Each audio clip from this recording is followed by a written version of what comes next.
สบายดีพี่น้องกับทักทายสบายดีสวัสดีที่ทุกคนเด้อพี่น้องเอ้ยยินดีต้อนรับเข้าสู่ช่องน้องอันเนาะเดี๋ยวน้องอันสี่ไปหาพ่อน้องอันเนาะเพราะว่าเราไปขายของอยู่น้ำแทงแต่ว่าแม่น้องอันเราไปขายบุญเราไปบุญเอียงวะจักบุญเอียงพี่น้องบ่แน่ใจบุญแกงหัวบ่ได้บุญยังแหละประมาณนี้แหละก็เลยน้องอันเลยสิไปขายซอยเราขายผู้เดียวเราขี่ซาเล้งไปทางนั้นพี่น้องเอ้ยไปทางเบื้องบ้านอันนั้นเลยเบื้องผูกไปทางนอกแล้วไปบุญเลยนะแล้วก็เขาว่านี้เลยบางที่มือแรงก็ว่าสิไปหาลินบุญว่าพี่น้องแต่ว่าตอนนี้เขาไปกับน้องนัดเอาสบายดีเอาน้องนัดไปนำมันแรงๆพี่น้องก็มาเราหนาจะขายเอาไปขายบรายบันไดเราไปเดียวเดี๋ยวเขาขี่รถไปเนาะไปทางบ้านอันนี้พี่น้องไปทางบ้านสะโอนาตาลน้องแหงบ้านที่เขาสิไปกับน้ำแทงเนาะโอ้หามเลยป้าที่โถตายง่ายเลยดิป้า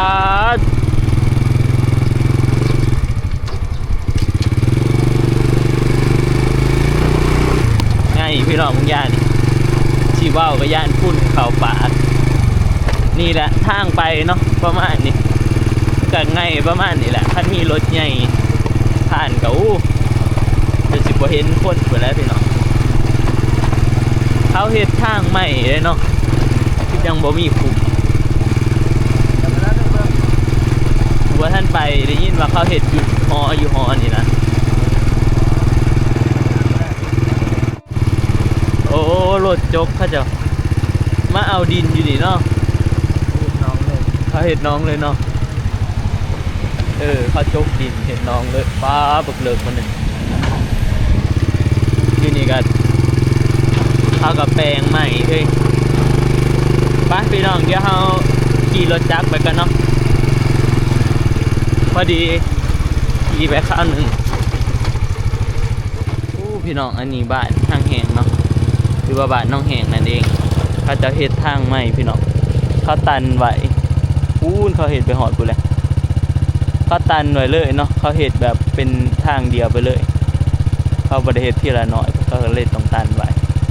เป็นคอนกรีตเบิดเลยแต่ละหมู่บ้านก็เริ่มพัฒนาเลยได้พี่น้องทางฝั่งลาวนี่เนาะชาวบ้านเพิ่นพากันเห็ดคอนกรีตเห็ดถนนคอนกรีตเนาะมันก็เริ่มเที่ยวสบายขึ้นเนาะพี่น้องในหมู่บ้าน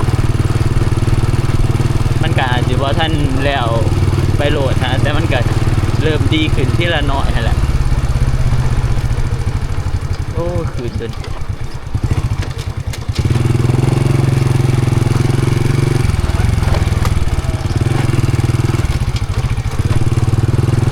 วันนี้เขาจะท่านได้เห็น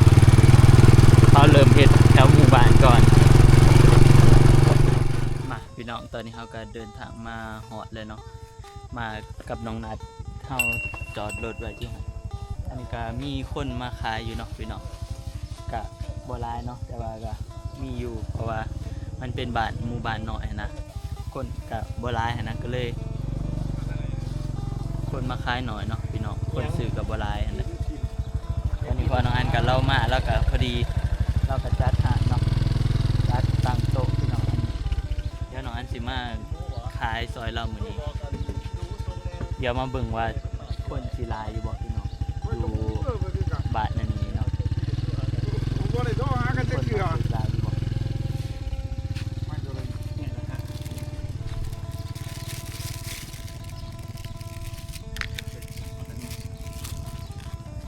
เอาบ่เกี่ยว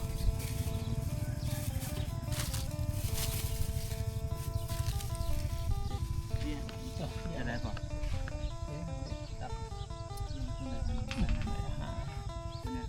หาเพิ่นล่ะอ้วนก็บ่น้ำซาขวดเสียสิฟังมาไป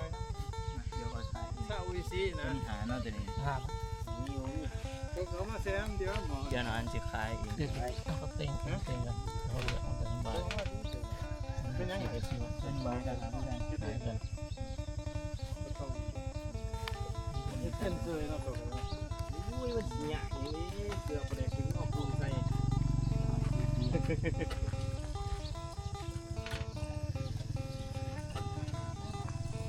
ไปพี่น้องเดี๋ยวจะหน่อยเนาะถ้ามีคนมาซื้อเดี๋ยวเอาสิถ่ายให้เบิ่งตอนนี้ก็มันยังเวทอยู่บ่ทันมีคนมาหรอกตอนนี้ก็ตอนแรกๆเลยเนาะเฮาขายหลายเติบแล้วพี่น้องน้องอันขายเนาะอันนี้ตอนน้องอันแล้วก็ทอดกินพี่น้องนี่ข้างล่างแล้วก็ขายได้หลายเติบเดี๋ยวสิให้เบิ่งอยู่เนาะนี่เฮาขายอันนี้นึ่งเฮาขายลูกจินี่ประมาณ200,000คนกับว่าร้ายไปได้พี่น้องก็ได้ถ่ายคลิปเดี๋ยวจะหน่อยสิถ่ายจะหน่อยก็สิมีคนมาซื้ออยู่ดอกนี่ก็ไก่สิค่ำแล้วสีแดงแหละค่ำๆเฮาจังสิได้เมื่อขายอยู่นี่ก็ เอาว่าน้ำจิ้มเหรอถ้าอ้ายแยกได้ล่ะแยกเลยคนละคนอ่ะ เดี๋ยวมันตีกันได้ กินจะเอายังสิบอกแม่ปะไข่เค็มบ่ถ้าน่าจะใช้ไอ้จิ้มราดน้ำจิ้มให้ด้วยบ่เอาสามเลยฉันเอาไปไอ้ล่ะให้ได้น้องราดได้ด้วยราดหน่อยได้กินเผ็ดได้บ่เอาตัวได้ทุกทีเอาของเจ้าตัวนี้แยกเป็นจำนวนยังสิบตีกันตัวได้อีทุกที 80กับ80 นี่จะไหนขีอ้าวราดเลยปลาอย่างปลาตองเอาจ้ะ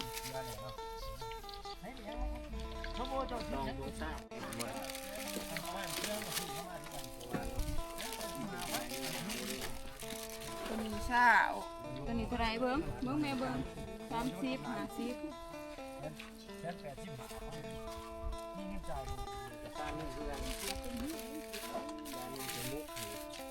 วันนี้เอาลูกไส้มาบ่วันนี้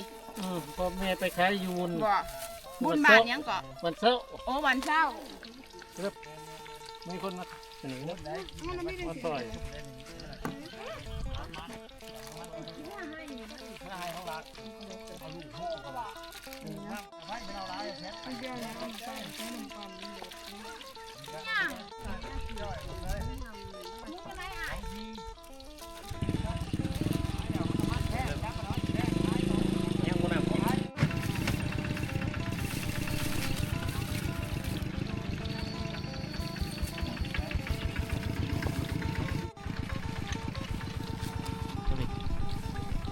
นี่พี่น้องทางเป็นราคายของเนาะนี่แบรนด์ในราคายเป็นผักของกินเนาะอันนี้เขาขายลูกชิ้นแม่น้องอันเราไปขายอยู่บุญพี่น้องวันนี้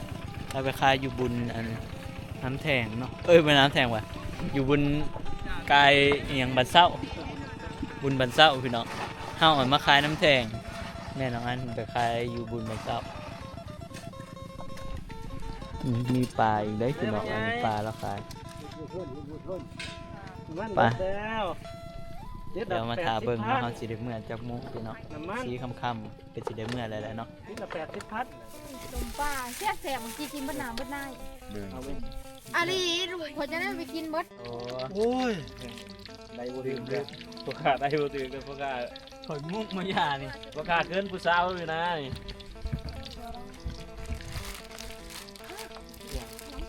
ปักเล่นนี่ก็ได้ที่ได้ร้ายเด้วันหลังเรียกว่า เด็กที่เดียวก็เด็กผูกมันนะ ป่านมัน เพราะ เกี่ยว เมื่อไหร่เขาโตเดียวว่าผูกมัน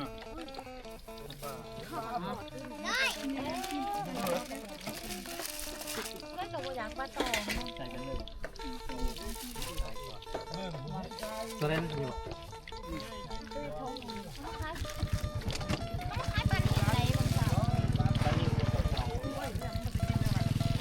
เจียวด้วยเนาะ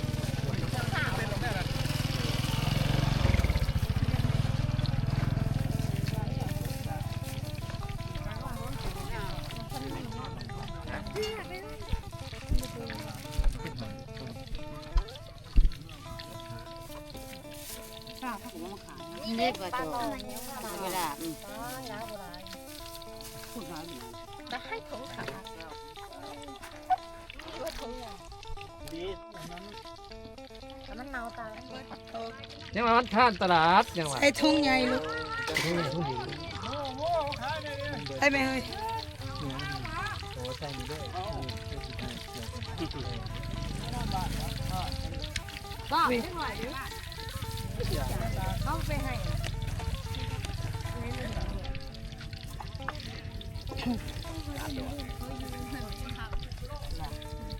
อันนี้ดิคุณบอก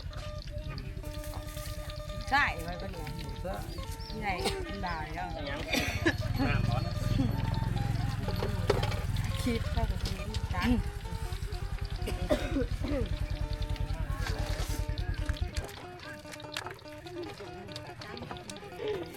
จิ้งดีด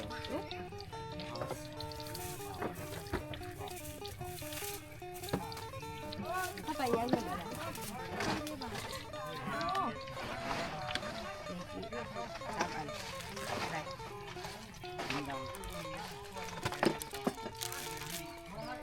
ทำโตก็ได้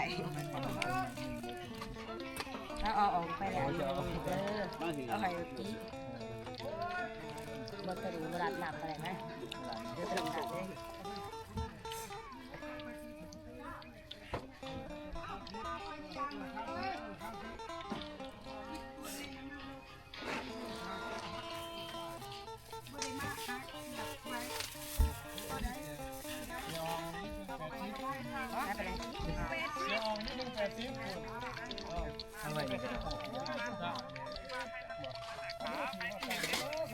สนามมาน้ำไผ่พักกันยางเหรอ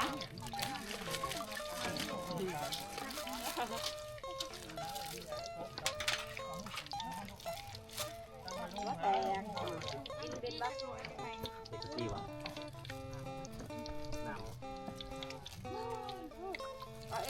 ต้องจองว่ะ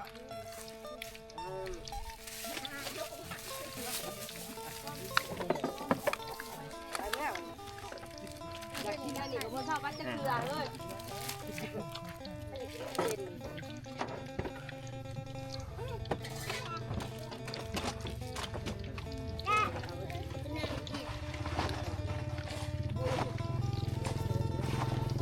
ก็มาทำอย่างนั้นก็ได้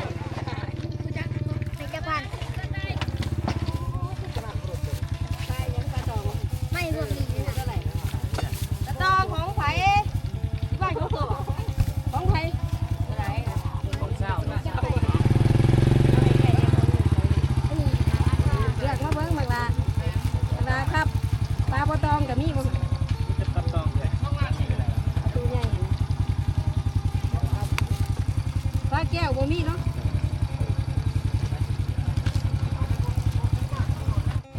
ผมก็เชี่ยวตัวนี้เลย อยากให้สิมาตัวใหญ่ อันแล้วเพราะว่าได้กับได้เลย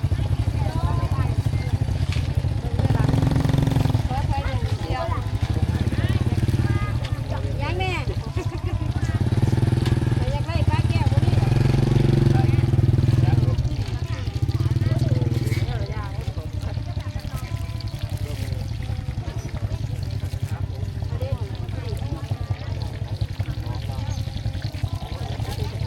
ทำเข้าดีเลยอ๋อจะทำด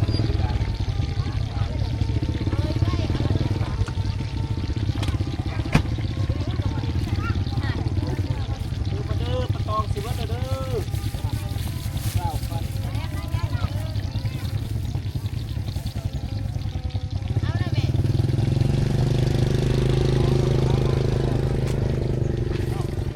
ไม่เลยจะไป ไม่ละ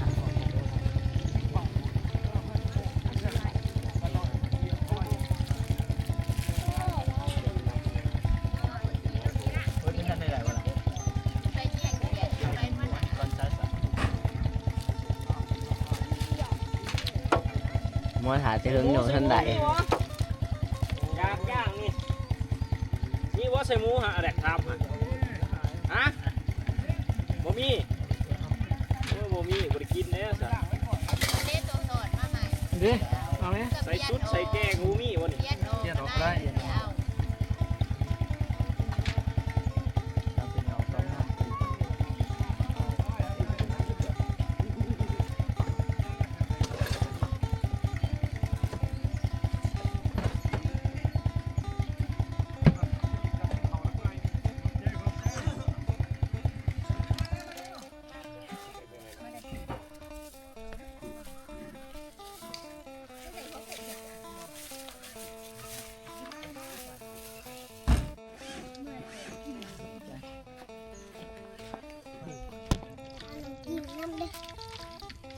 สองอัน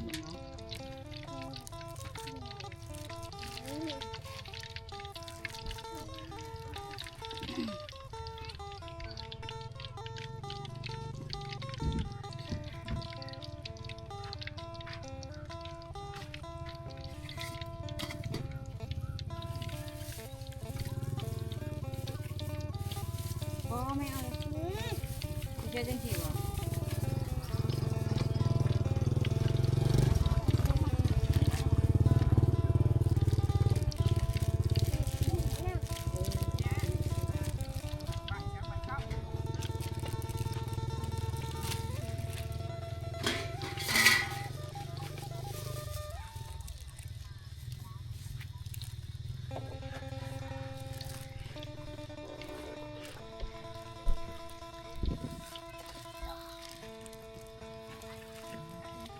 เอาอย่างนั้นเอาละแม่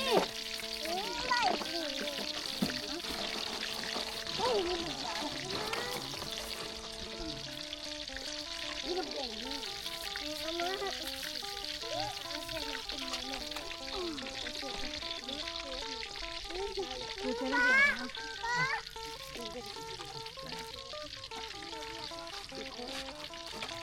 ทำเลย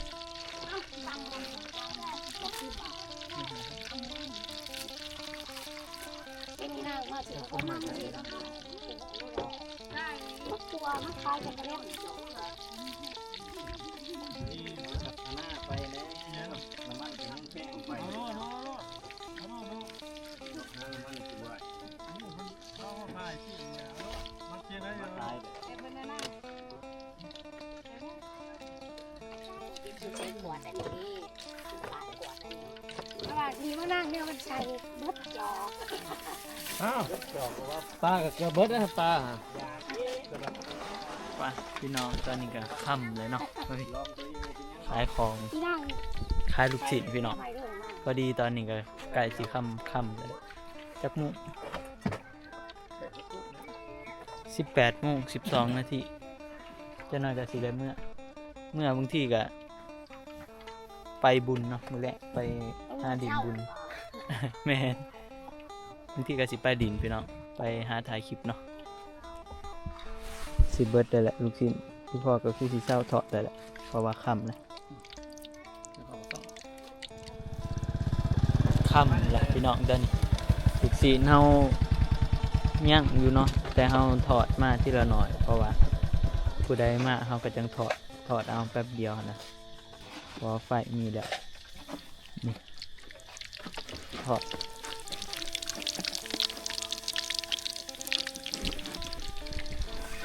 ก็ใกล้สิได้มื้อแล้วบัดนี้แล้วก็เริ่มเก็บของแล้วเนาะคนที่มาขายอยู่นี่กันกันเก็บของสิกลับไปเลยเดี๋ยวนี้ที่จริงมันมืดได้พี่น้องแต่ในกล่องมันแจ้งเนาะเพราะว่าเปิดโหมดอันนี้มันเป็นคือมันแจ้งลูกชิ้นเรือตื้นๆเพราะว่าบ่ได้ทอดมาเนาะเพราะว่ามันค่ำก็เลยบ่ได้ทอดถ้ามีคนมาซื้อเราก็ทอดนั่นแหละนี่เป็นทอดน้อยใต้ไฟเลยนะ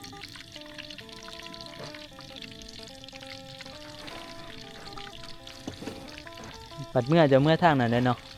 พ่อจะไปขามคว้าเนี่ยจะไปอันนั้นอีกนี่ไปบุญ โอ้เมื่อน้ำกันแต่ว่าสีขามไปขี่ไปทางนั้นไหม เนี่ยขามคว้ากินโคตร โอ้ขามก็กินโคตร ออกไปบุญออกไปเก่ง กับบกไก่แล้วขามกินโคตรมันขามมันก็ใส่ถึงหัวมันก็ทางอันนั้นเนาะ แล้วก็ออกไป ทางคอนก เดี๋ยวเรา รี ก็ ต ฮะ เนี่ยทางนั้นเพิ่นก็ กับมือละพี่น้อง ก็สิเก็บคือกันล้ำบาท ทางนี้ไปก็เก็บแหละไปเราก็จะเก็บแต่เดี๋ยวเราก็สิเมื่อเก็บของพวกถาดพวกหยังนี่แหละพี่อันนี้เขาขายลูกศิษย์พี่น้องเขาไม่ได้นับดอกเท่าใดเดือสินับก็ขาวเด้อ100,000 200,000 300,000 400,000 โอ้ตอนนี้บ่ผ่านเนาะ ประมาณ โอ้ใต้ 5-600,000คำแล้วเนาะเดี๋ยวเขาสิเก็บไปนี่แล้วก็เมื่อ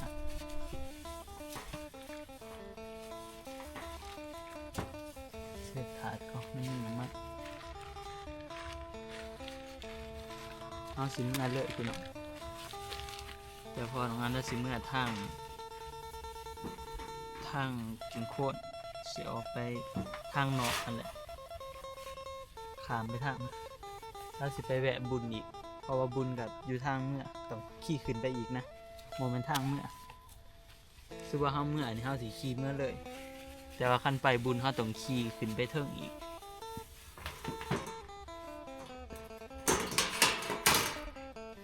ยางขาดก็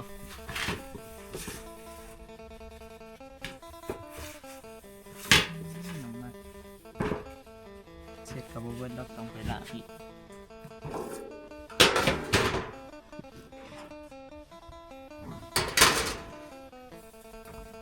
เดี๋ยวมือแรกคันพวกบาสุกไปบุญไปหาลินบุญ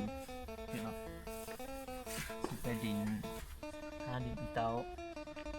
ไปหาถ่ายคลิปเนาะอยู่บุญแท้ก็บ่ได้ไปพี่เนาะปะเก็บของแป๊บเดียวคุณเลย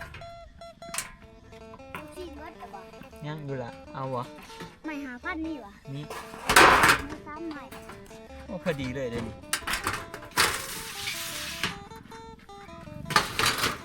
ตามใหม่เนาะ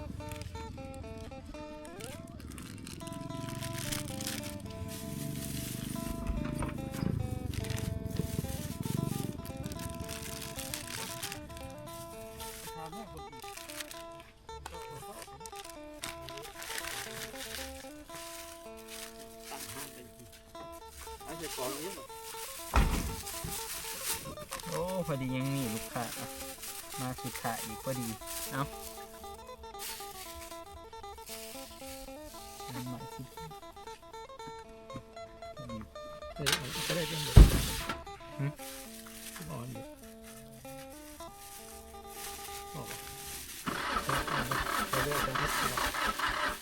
ที่เล่นมากได้ผล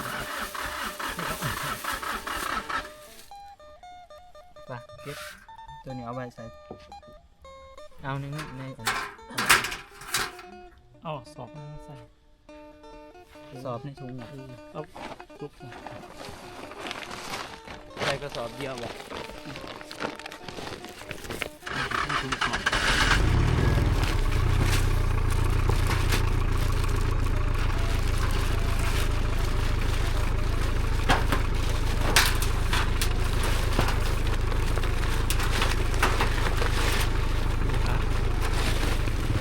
พี่น้องตอนนี้เราก็เก็บของแล้วเลยเนาะ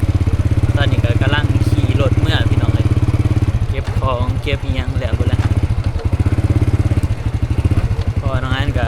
ขับใส่เล็งเมื่อเดี๋ยวน้องอันขับนี่ไปเนี่ยก็เราอยู่บอนเนี่ยก็เราอยู่บ้านเก่งโคนเนาะเพราะว่าเราสิขามไปนะเนี่ยกันอยู่เก่งโคนเดี๋ยวมือแรกมือแรกพี่น้องบางทีน้องอันก็สิไปเนาะคันบ่าวซุกพากันไปกับไปพี่น้องไปหาลินบุญหาลินบุญจะข้าวหนึ่งกับมาไปหาถ่ายคลิปไปพี่น้องทราบคลิปนี้ก็สิได้เบิดเพียงสำนี้แหละเด้อเนาะน้องอันก็สิขอตัวกลับก่อนกับน้องนัดนี่ได้มอมานั่งเป็นหมู่สวัสดีคำ